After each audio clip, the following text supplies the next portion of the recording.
Hey guys, Kyle back in here to talk some NFL news, QB movement. Just a couple hours ago, Mitchell Trubisky is officially done in Chicago, as if we didn't already know it. He has found a new home, signing with the Buffalo Bills for a one-year deal.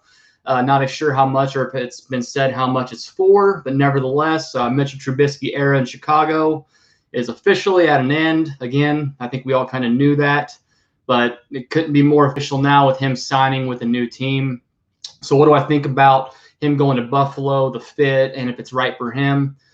I think it's probably about perfect, to be honest. Obviously, he's nowhere near, going to be a starter there. Josh Allen is an ascending star, I'd say a lot of people think a top 5 quarterback in the league now, and younger than Trubisky as well. So he's definitely not going to be expected to start. He's clearly, it's a backup situation, just a one-year deal. I think it's good for him to kind of marinate on a roster somewhere where he's got somebody in front of him that he can kind of look to see how they do things. And obviously with Daboll, their offensive coordinator, maybe that'll help Mitch as far as how to kind of maximize his talents. Because when I look at Josh Allen versus Mitchell Trubisky from a skill set perspective, nobody's going to confuse Mitchell Trubisky with Josh Allen, so don't misunderstand me when I say this. But a couple of years ago, there were some, I think someone on Twitter said it perfectly, that Allen is almost like a low-key Trubisky. Again, keep in mind, this is before Josh Allen started ascending, where it's like, oh, he's mobile, athletic, but his accuracy is, real hit or miss, that kind of thing. Obviously, Josh is continuing to get better, so Trubisky's almost kind of like, how can I be anything close to that? Because we have somewhat similar skill sets. Again, not comparing them one-to-one. Obviously, Allen's bigger arm, all that good stuff. But I could see why Mitch wanted to go there. I'm sure he'll get some good, valuable experience, some good tips from that offense, because he just, his number one thing, and this is going to kind of transition into kind of my look back as a Bears fan, the final look back on the Trubisky era in Chicago and how it obviously didn't go, the way we wanted it to, and I'm sure the way he wanted it to. So you look at Mitch's issues, if you will, or where he's come up short thus far in his career, and it all boils down to him being able to win from the pocket. So when I see him sign with Buffalo, obviously Allen can do that as well, but he's also really mobile, athletic, can obviously run the ball, and he's a big, tough guy with a huge arm, like I said. So maybe Mitch is going there thinking, hey, that guy's skill set's somewhat similar to mine. A couple of years ago, he had the same kind of shortcomings I had as far as throwing from the pocket.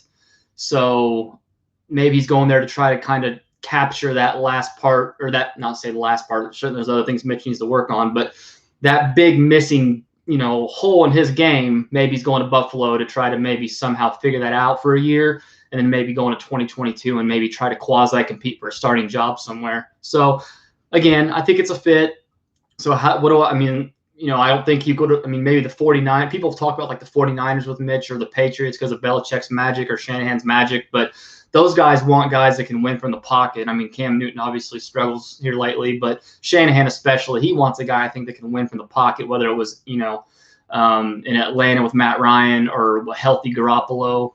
He wants someone in the pocket that could stand there and make accurate throws and read a defense, and that's just not Mitch for the most part. So, yeah, the era's officially over in Chicago. How do I feel about it as a Bears fan? Obviously we had a lot of hope. It was a shocking pick. Shocking. If you look back, you look at most of the draft boards, and this kind of gets forgotten now because history rewrites itself post, hindsight's 2020. Everybody wants to act like they saw Patrick Mahomes coming. Now, Deshaun Watson, that is a big one. I wanted Watson in that draft because it was apparent that the Bears needed a quarterback, whatever.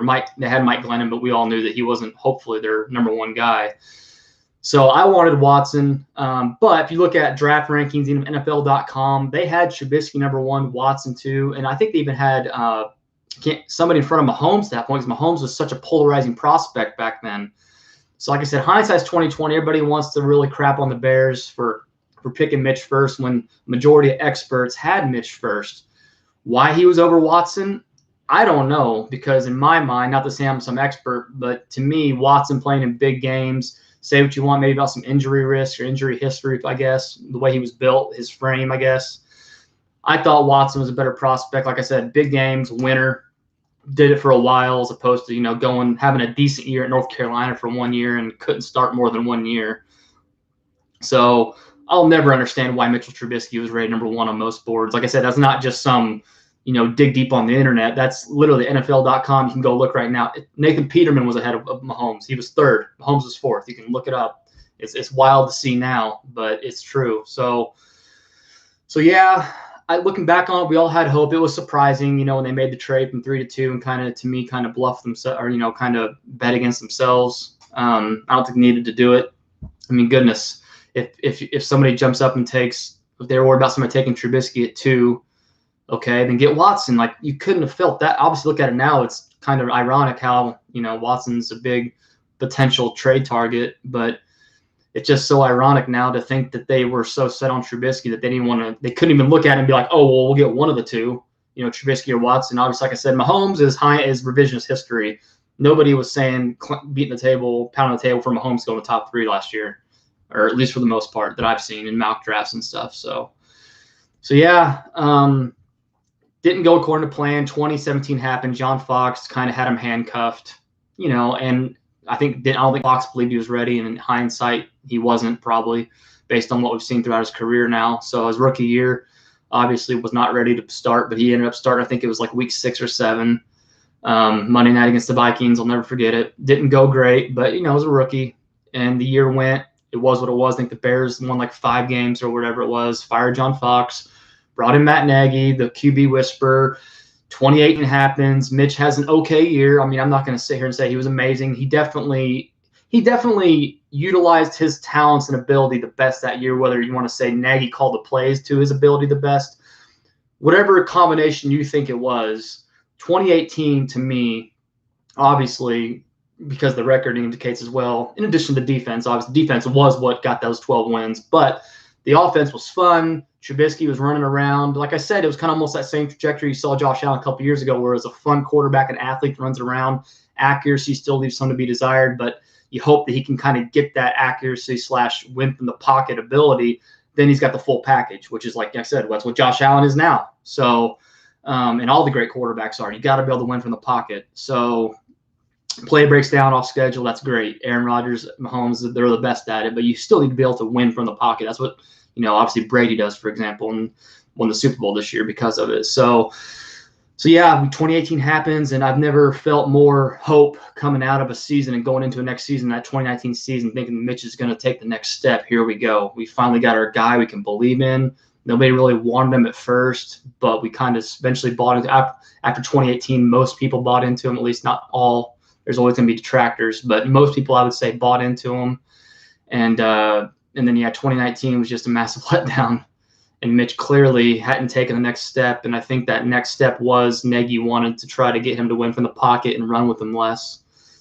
And I think Mitch's confidence that 2019 season, as well as that shoulder injury, but I think his confidence was shook that 2019 season, starting with literally the first game versus, the Packers, I believe it was. And it never recovered, in my opinion. So this year was a little bit better, but obviously he got the quick hook for Foles. Looking back, even though Foles had the great comeback against Atlanta, clearly I don't think it was merited. I think he should have stuck with him a little bit longer.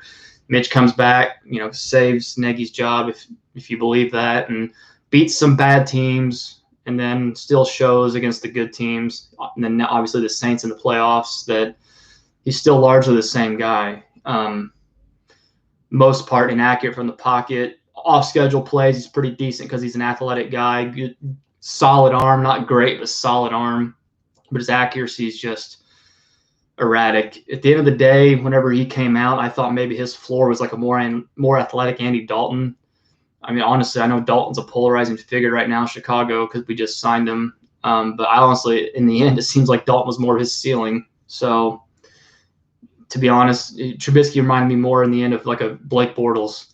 Just an athlete trying to play quarterback and just never quite, at least so far, it's not over, obviously, but just hasn't quite made the transition from being just an athlete that has a good arm and can do a lot of things with his legs to that refinement that he needs to be a good NFL quarterback. I'm not even saying great, just a solid starting good NFL quarterback. So it's probably best, obviously, he moved on. I think he's in a good situation, like I said. And if I look back, is, I wish him the best. He had everything you wanted from a personality and a leadership standpoint. He was everything you wanted. He was never going to get in trouble off the field. He wanted to be a leader. You could tell he worked hard. He was everything. He just could not get it done on the field, and it sucks for a Bears fan. It sucks for him, obviously, and it sucks for the franchise. It sucks for everybody.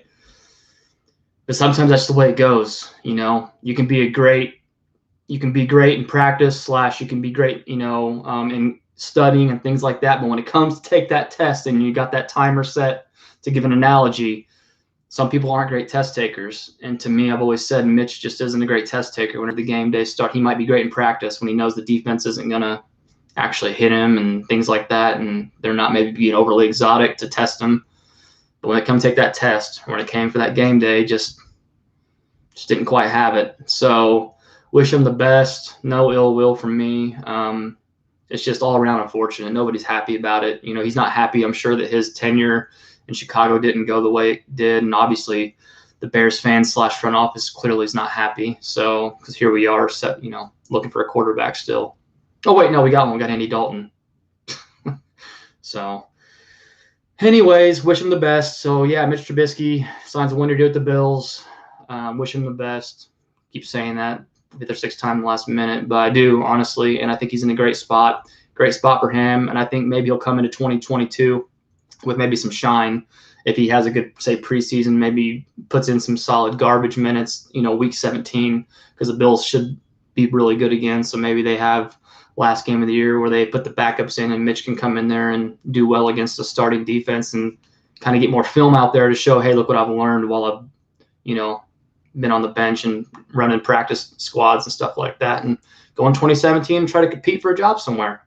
So that's all my thoughts, guys. Appreciate it. Please, if you can, hit the like button, subscribe if you like what you're seeing. I keep pumping out as much content as I possibly can. I'm trying my best to keep this channel going, get better myself with how I do things. So, and the channel's just kind of evolving. I'm not going to try to find the channel. It's obviously kind of a sports channel, but I'm just posting videos of things I want to talk about, and hopefully you like it. So, peace.